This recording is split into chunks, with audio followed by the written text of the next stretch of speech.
Hey, I'm Sam Hunter, and I'm here at the Record Shop Recording Studio in Nashville, Tennessee, with another installment of the For the Record video series. Today we're going to talk about the Nashville number system and how to write a numbers chart. A numbers chart is an alternative to a chord chart or a chart that you would see on staff paper. It's a simple and effective way to write music, and it's very popular here in Nashville. So let's take a look at it. On a number chart, each number corresponds with a note in a major scale, and you have to know your scales to know a number chart. For this particular example, we'll start with the key of C.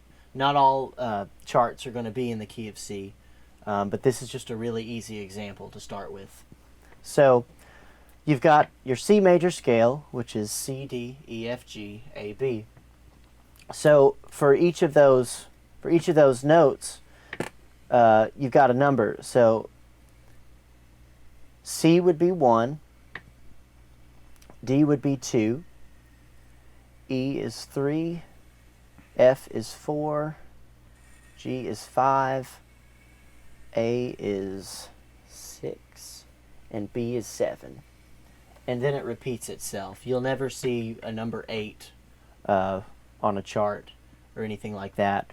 It goes 1, 2, 3, 4, 5, 6, 7, and then it all repeats itself. One thing to note too is these numbers, when they're written just as straight numbers, they represent a very basic major triad. So there are little symbols to make a minor or diminished or dominant sevenths or whatever. There's a symbol to cover all of that.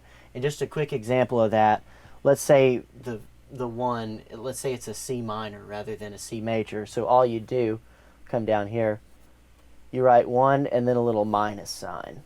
So that means minor. Other things you'll see, for a dominant seventh, you'll see just a number 7. So that would be a 1 minor 7. And if you take away the minus sign, then you've got just a 1 dominant 7. A couple other symbols too. You may see a 1 with a little triangle. That's a major seventh. If you see a 1 with a, I'm just going to scribble this out here. If you see a 1 with a circle, that's 1 diminished. If you see it with a line through it, that's half diminished.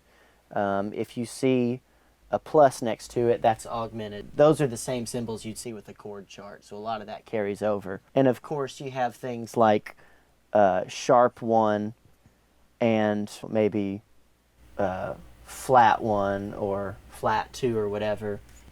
A lot of people write charts different ways regarding the sharps or flats. Some people, I know it kind of sounds weird to say flat 1 or sharp 1 or whatever. You don't have to do that. I do that when I chart because as I'm reading from left to right, it's kind of just a, oh, by the way, there's a flat coming up soon. So that's just a personal preference. They're written all sorts of ways. Just to get an example of how the number chart works, I'll write out a 12-bar blues chord progression. So here I did an example of what you would see on a chart. And if you look, you'll see there's a key there. So we're in the key of C. You'll see the time signature. We're in 4/4. And the title, Blues in C. Some songs have intros. You can specify all that later. Right now we're just going to jump right into the verse. And the little dot just sort of sections, just sort of divides this into 4-bar sections so it's a little easier on the eyes, because it would get hard to read if it was just a whole line of numbers. Each number represents one measure of music. So we're in the time signature of 4/4, so each number will get 4 beats. And that can all change. If this was in 6/8, then each measure would get 6 beats, or 3/4, each measure would get 3 beats. That's all depends on what the time signature is. So here's what it would sound like. 1, 2, 3, 4.